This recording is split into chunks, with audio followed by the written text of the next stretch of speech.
Assalamualaikum warahmatullahi wabarakatuh. Waalaikumsalam warahmatullahi Okey, wabarakatuh. hari ini kita akan bersama dengan seorang YB, ahli parlimen daripada PAS Perikatan Nasional yang dikenali sebagai YB yang tak pernah ponting tau. Ni. Terima kasih. InsyaAllah.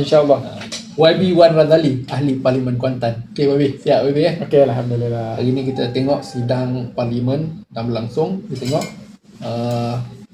Jadi YB boleh cerita sikit latar belakang YB dan apa benda yang YB dah buat di kita tengok kat Kuantan tu sekarang ni Barisan Nasional lama dah tak boleh ambil balik Kuantan tu. Sekarang ni YB pula yang ambil alih. Tengok cengkaman YB dekat Kuantan tu agak kuat jugalah. Okey, insyaAllah. Pertamanya saya background kena background.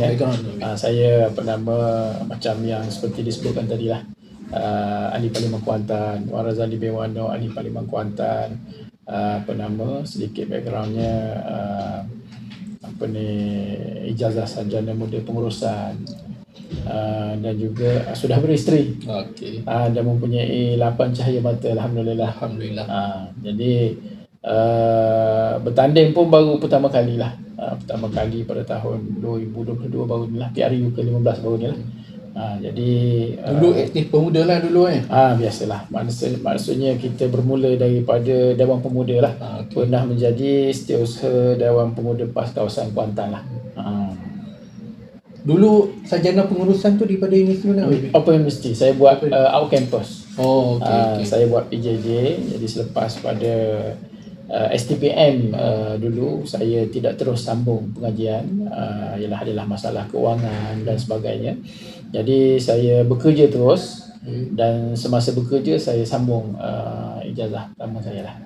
Kalau tengok kan di Kuantan tu, tengok YB selalu berziarah sekali dengan Ustaz Rosli semua kan.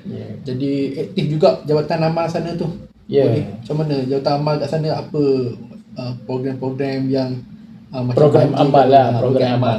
Jadi kita di Kuantan ni semualah. Kalau kita dalam PASnya kita ada lajnah kebajikan.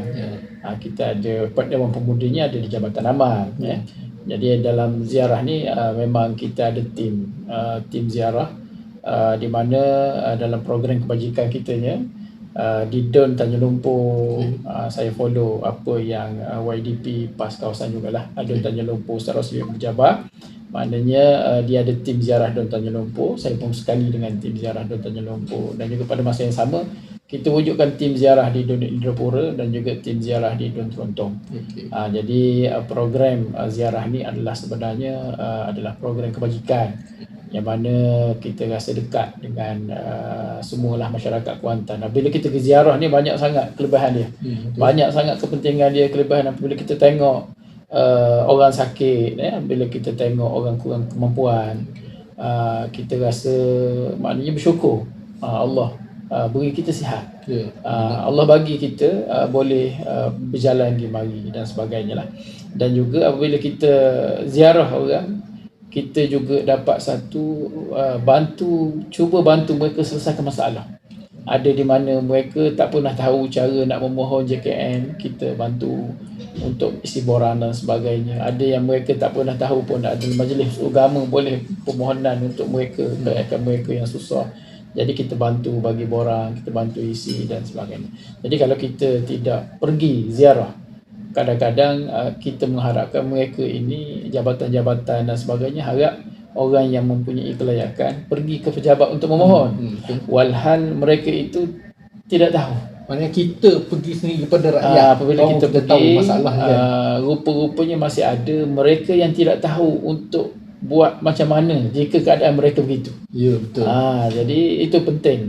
Itu saya bila dibuat oleh YB Adun Tanjung Lumpur semasa sebelum saya menang pilihan raya bertanding pun, masa pemuda dulu pun saya follow Ustaz YB Adun Tanjung Lumpur. Dan dia tidak berhenti 3 penggalan ni, penggal keempat lah saya. Penggal keempat. Ya, dia meneruskan ziarah dia dan sekarang ni memang saya pun follow. Selain jika tiada sidang parlimen, banyaklah masa saya bersama follow di Tanjung Lumpur.